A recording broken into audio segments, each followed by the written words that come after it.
प्यारे विद्यार्थियों नमस्कार। स्वागत है आप सभी का क्रांति क्लासेज के आपके अपने यूट्यूब चैनल पर। तो आज की क्लास में हम बात करने वाले हैं चतुर्थ श्रेणी 2025 की परीक्षा के लिए हिंदी व्याकरण के मोस्ट इंपोर्टेंट प्रश्नों के ऊपर। जितने भी छात्र छात्राएं चतुर्थ श्रेणी 2025 की तैयारी कर रहे हैं, आज की क्लास को आप सभी को एंड तक वॉच करना है क्योंकि बहुत ही इंपॉर्टेंट प्रश्न होने वाले हैं।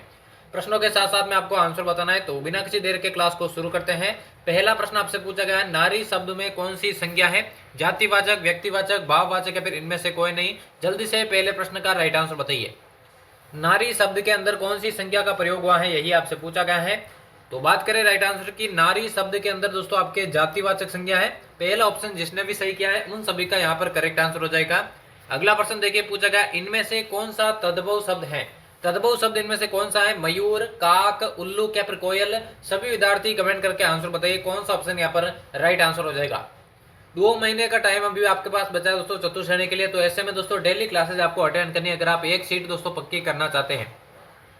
तो यहाँ पर देखिए तद्भव शब्द की बात करें, कोयल शब्द में आपके तद्भव शब्द है। चौथा ऑप्शन इस प्रश्न का यहाँ पर राइट आंसर हो जाएगा। अगला प्रश्न देखिए, अगला पूछा गया अकर्मक क्रिया का वाक्य इनमें से कौन सा है?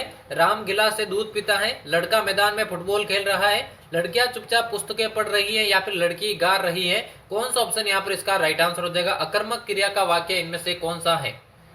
तो जल्दी से सभी विद्यार्थी इसका आंसर बताइए कौन सा ऑप्शन यहाँ पर करेक्ट आंसर हो जाएगा। बहुत ही इंपॉर्टेंट प्रश्न परीक्षा में पूछा जाता है।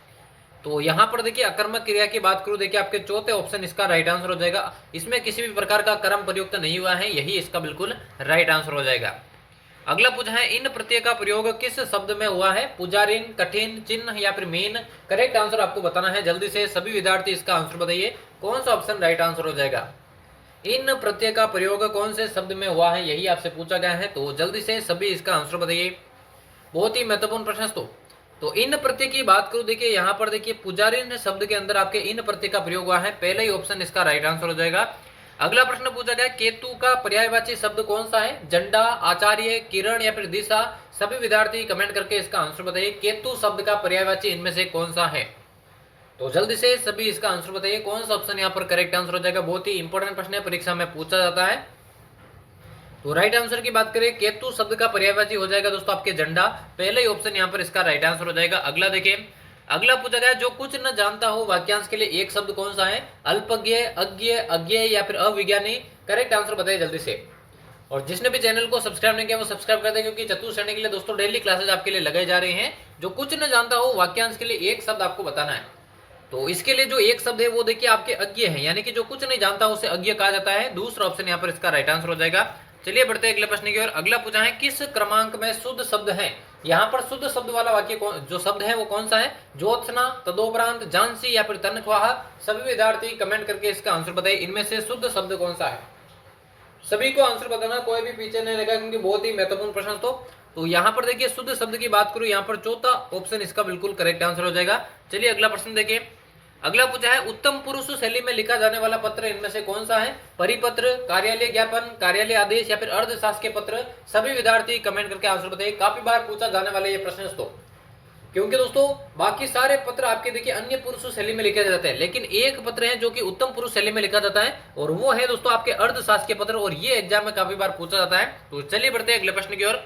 अगला पूछा है निम्न में से उपसर्ग रहित शब्द कौन सा है? सुयोग, विदेश, अत्यधिक या फिर सुरेश? करेक्ट आंसर बताइए जल्दी से। उपसर्ग से रहित शब्द इनमें से कौन सा है, यही आपसे पूछा गया है। तो सभी विद्यार्थी कमेंट करके आंसर बताइए। तो यहाँ पर देखिए सुरेश शब्द के अंदर कोई भी उपसर्ग नहीं लगा है, बाकी तीनों में देखिए उपसर्ग लगा हुआ है। तो चौथा ऑप्शन यहाँ पर इसका राइट आंसर हो जाएगा। अगला देखिए पूछा गया निष्फल शब्द में कौन सी संधि है? व्यंजन संधि, विसर्ग संधि, दीर्घ संधि या फिर यण संधि? सभी विद्यार्थी इसका आंसर बताइए निष्फल शब्द के अंदर कौन सी संधि का प्रयोग हुआ है। सभी को आंसर बताना कौन सा ऑप्शन यहाँ पर इसका करेक्ट आंसर हो जाएगा। बहुत ही महत्वपूर्ण प्रश्न एग्जाम के अंदर पूछा जाता है। तो बात करें इसके राइट आंसर की, निष्फल शब्द के अंदर दोस्तों आपके विसर्ग संधि का प्रयोग हुआ है। दूसरा ऑप्शन इसका राइट आंसर हो जाएगा। अगला देखिए पूछा गया एक आंख से देखना मुहावरे का क्या अर्थ है? समभाव से देखना, काणा होना, पक्षपात होना या फिर अंधा होना? सभी को इसका आंसर बताना कौन सा ऑप्शन राइट आंसर हो जाएगा। एक आंख से देखना इस मुहावरे का अर्थ है, और क्लास के एंड में बताना तो यहाँ से कितने प्रश्न आपके सही होते हैं ताकि आपको अपनी तैयारी का मालूम चल सके। तो एक आंख से देखना इस मुहावरे का क्या अर्थ है? तो इसका जो अर्थ है दोस्तों वो है आपके समभाव से देखना। तो पहले ही ऑप्शन यहाँ पर इसका राइट आंसर हो जाएगा। अगला देखिए पूछा गया विस्पर अंग्रेजी शब्द के लिए सही हिंदी शब्द कौन सा है? अधिपत्र, समापन, कानाफूसी या फिर मजदूरी। सभी को आंसर बताना है, कौन सा ऑप्शन राइट आंसर हो जाएगा। विस्पर का जो सही पारिभाषिक शब्द है वो इनमें से कौन सा है, यही आपसे पूछा गया है। तो विस्पर का सही पारिभाषिक शब्द हो जाएगा दोस्तों आपके कानाफूसी। दूसरा ऑप्शन यहाँ पर इसका राइट आंसर हो जाएगा। अगला प्रश्न देखिए, अगला पूछा है इनमें से किस विकल्प के सभी शब्द शुद्ध है? तो कौन सा ऐसा विकल्प है जहां पर सभी शब्द आपको शुद्ध दे रखे? तो वीडियो को अच्छे से पॉज करके इसका आंसर बताना है, कौन सा राइट आंसर हो जाएगा। तो यहाँ पर देखिए करेक्ट आंसर की बात करें, देखिए यहाँ पर गत्यावरोध ये यहाँ पर गलत दिखा गया है। त्योहार की बात करूं ये यहाँ पर गलत दिखा है। आशीर्वाद ये भी गलत दिखा हुआ है। श्रृंखला भी गलत है। तो यहाँ पर देखिए एकमात्र जो शुद्ध शब्द वाला ऑप्शन है वो हो जाएगा आपका चौथा ऑप्शन। जिसने भी चौथे ऑप्शन को सही किया है उन सभी का यहाँ पर करेक्ट आंसर है। चलिए बढ़ते हैं जल्दी से अगले प्रश्न की ओर। अगला देखिए पूछा गया निम्न में से तत्सम शब्द का चयन कीजिए। काजल, घोड़ा, अमृत या फिर गेहूं।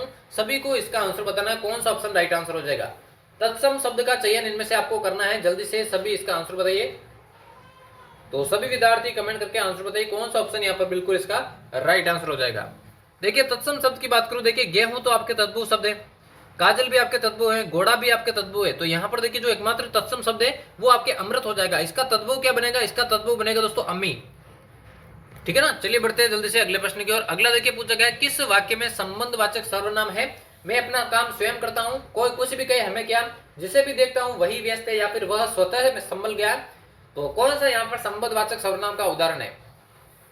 तो यहाँ पर देखिए पहला ऑप्शन जब हम देखते हैं तो यहाँ पर देखिए मैं अपना काम स्वयं करता हूँ। यहाँ पर देखिए आपके निजवाचक है, निजवाचक सर्वनाम है। दूसरा कोई कुछ भी कहे हमें क्या, तो यहाँ पर कोई लगा यानी अनिश्चयवाचक सर्वनाम है। और चौथा अगर देखें वह स्वतः संभल गया यानी इसमें भी आपके निजवाचक सर्वनाम है। तो यहाँ पर एकमात्र जो दोस्तों संबंधवाचक का उदाहरण है वो आपके हैं जिसे भी देखता हूँ वही व्यस्त है। तो तीसरा ऑप्शन जिसने भी सही किया है उन सभी का करेक्ट आंसर हो जाएगा। अगला पूछा है तामसिक शब्द का सही विलोम शब्द कौन सा होगा? सात्विक, आत्मिक, स्वादिष्ट या फिर अशिष्ट। सभी विद्यार्थी कमेंट करके आंसर बताइए तामसिक शब्द का सही विलोम इनमें से क्या होने वाला है। तो सभी विद्यार्थी कमेंट करके आंसर बताइए कौन सा ऑप्शन यहाँ पर इसका राइट आंसर हो जाएगा। तो तामसिक का सही विलोम शब्द हो जाएगा दोस्तों सात्विक। पहले ही ऑप्शन इसका राइट आंसर हो जाएगा। अगला देखिए, अगला पूछा है गंगा का पर्यायवाची शब्द कौन सा नहीं है? देवपगा, सुर, सरिता, हंसजा या फिर विष्णुपदी। करेक्ट आंसर आपको बताना है इसका।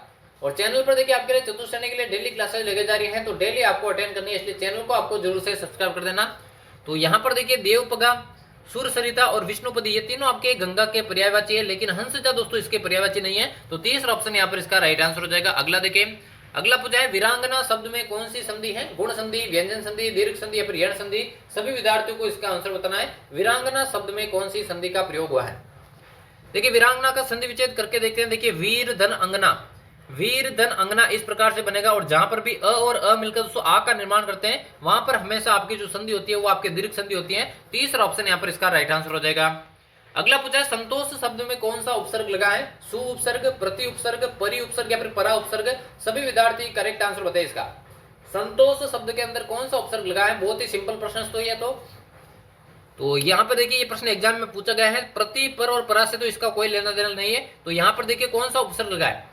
तो यहाँ पर देखिए थोड़ा सा यहाँ पर ऑप्शंस बनाते समय गलती हो गई, क्योंकि संतोष के अंदर देखिए आपके सम उपसर्ग है। ठीक है ना, मैंने यहाँ पर ऑप्शन में सम दिया गया नहीं, तो यहाँ पर आप कर लेना सम उपसर्ग का यहाँ पर प्रयोग है। चारों में से कोई सा भी सही नहीं है। संतोष शब्द में जो उपसर्ग लगा है वो आपके सम उपसर्ग लगा है, यह बात आपको ध्यान में रखनी है। और आज के महत्वपूर्ण प्रश्नों के क्लास का ये लास्ट प्रश्न होने वाला है। यहाँ पर आपसे पूछा गया है कर्मचारियों के अवकाश की स्वीकृति हेतु निकाला जाने वाला पत्र कौन सा है? अनुस्मारक, कार्यालय आदेश, कार्यालय टिप्पणी या फिर परिपत्र। सभी विद्यार्थी इसका आंसर बताइए। और यहाँ से कितने प्रश्न आपने सही किए हैं ईमानदारी से आपको कमेंट बॉक्स में बताना है, जिससे आपको अपनी तैयारी का मालूम चल सके। तो कर्मचारियों के अवकाश की स्वीकृति हेतु निकाला जाने वाला पत्र कौन सा है? तो इसे दोस्तों आपके कहा जाता है कार्यालय आदेश, यानी कि दूसरा ऑप्शन यहाँ पर राइट आंसर हो जाएगा। तो यहाँ पर हमारे चतुर्थ श्रेणी 2025 की परीक्षा के लिए हिंदी व्याकरण के इंपोर्टेंट प्रश्नों की क्लास समाप्त होती है। उम्मीद करता हूँ क्लास आप सभी को पसंद आई होगी। यहाँ से कितने प्रश्न आपने सही किए ईमानदारी से आपको कमेंट बॉक्स में बताना है। तो उम्मीद करता हूँ क्लास आपको पसंद आई होगी। मिलते हैं किसी अन्य क्लास में, तब तक लेते हैं आप सभी से अलविदा। धन्यवाद।